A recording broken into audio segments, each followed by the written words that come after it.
One of the things I like about YouTube videos is the fact that they're not quite live. Nearly live, but not quite. You know, there's this gap in time, isn't there, between my making this video and my uploading it to YouTube and you seeing it. And that gap can be quite short. You know, I might upload this as soon as I get home. Or I might not upload it at all. Or possibly I might upload it and then not make it private for ages. And all kinds of things can happen in that gap, can't they? You know, I can obviously I can edit this video down. I could redo it a couple of times maybe. I can put all kinds of titles and stuff on it. I can do all that. I can also think about how I want to frame it in terms of what I put in the description and what title I give it.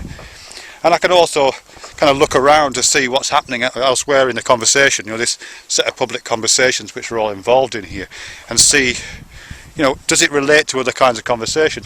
Has it already been said? Do I not need to upload it right now because it's already been said? Someone's made these points. Or is there a kind of topic arcing through the conversations that we're all having? Because you can sometimes feel like, can't you? A topic kind of arcing through, and you think, actually this topic is arcing, and I think it's heading that kind of direction. I think I'll hold back until it moves a bit further along that way, and then it'll work better further on in the conversation. You know, I can make those kind of calls, or I can just add it as a response, you know, to something that's out there. But the key thing is that it's not live. I've made a couple of videos in which the upload has been very, very quickly afterwards. I made a video a couple of years ago now in Aberystwyth, Get Naked With Me it was called, where I made a YouTube video live in front of an audience at a conference. And I was completely naked apart from the rabbit ears in this one, and uploaded it to YouTube immediately afterwards, which is really interesting. I invited other people onto the stage to join me in my nakedness. They had to get naked as well, but nobody did it, of course. But that was really interesting, and it's not the same as live streaming. You know, I've kind of held back from doing the Google Hangout live streaming thing because I like the nearly liveness of it, live but not quite. I was thinking about this a couple of days ago because I was watching a video about Instagram tags, because I've got an Instagram account but I hardly ever use it. But one of the tags that people sometimes use on Instagram is one that's is hashtag Latergram. #Latergram, and if it says Latergram, it means they haven't uploaded it immediately after taking it, because you know there's a small culture on Instagram where you take a picture and it immediately becomes part of the public conversation immediately. But if you hold back on that and upload it later, then you tag it by saying it's a Latergram. So it's like acknowledging it's nearly live but not quite, and that not quite is a bit longer than usual, you know. So there's something in there about, I'm going to sneeze, hold on, I should edit this bit out. You won't see this because that's gone away. Okay. Anyway, yeah, there's something there about the nearly live, you know. As I say, I've held back from doing the Google Hangout stuff because I like the nearly liveness of it. Which isn't to say I don't like live conversation, you know. I like talking to people a lot. And that's a really beautiful thing to be able to do. You know, that kind of improvisation of a live conversation between a group of people is a very specific skill. You know, where if you're doing conversation right, and I'm not saying I can do this, but if you are doing conversation right, it's something you generate together, isn't it?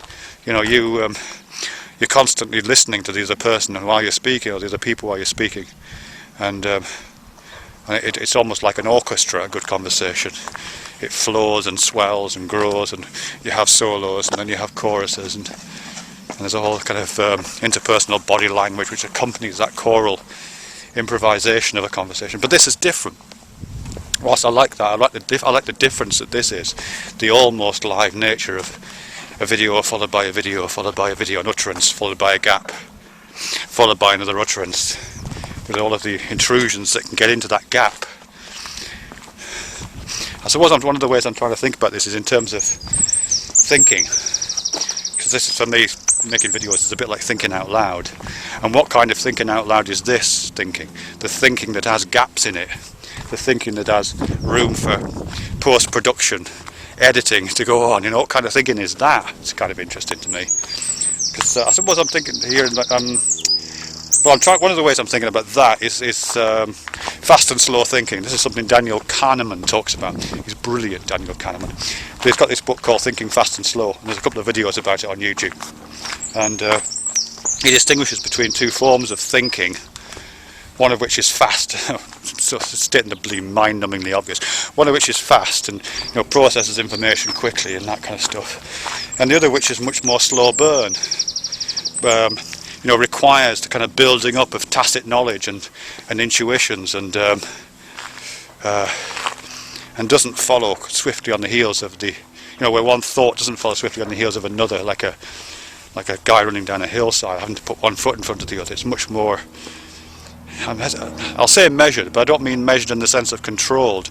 I mean measured in the sense that, if you're walking slowly like I'm doing now, I can't rely on momentum and impetus to tell me where to put my feet. I have to put all kinds of other checks and balances in, modulate my balance from one moment to the next to get my foot down. I'm still moving, I'm just moving slower, but that slowness requires a different form of, in this case, bodily control, but in terms of slower thinking, different kinds of cognitive operations kick in,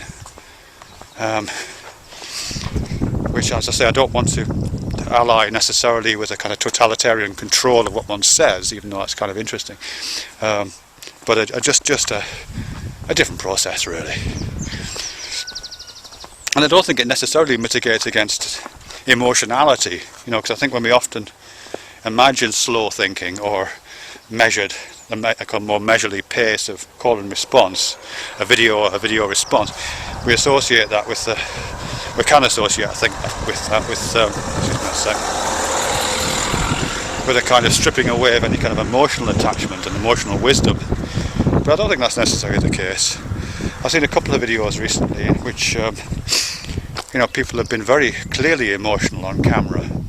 So a really nice one, just like an 8-second video, but this person just made a kind of short emotional plea with tears in her eyes, I guess to her former lover or something like that, and this from a YouTuber who doesn't normally make those kind of emotional outpourings. But in order to make that, clearly she'd made the video, thought about it, cut it down, identified which 8 seconds she wanted to use, maybe even made it a couple of times, I don't know, and then uploaded it to YouTube. Which doesn't make it, I guess it doesn't make it contrived in a sense, but I don't want to be pejorative about it, because it's not contrived in the sense that it's untrue, unauthentic. It's contrived in the sense that other kinds of processes are fed into that, checking of that, and evaluating of is that a reflection of how I feel now. Those kind of things. I don't know if that makes sense or not. Anyway, that's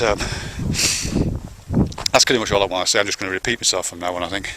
But yeah, this the nearly live, they're not quite live, they're almost live but not quite nature of call and response videos, where you say what you think, and then you think again, and then you think again, and then other kinds of cognitive processes come in through processes of editing and selection and uploading and reflection and tagging and titling, describing.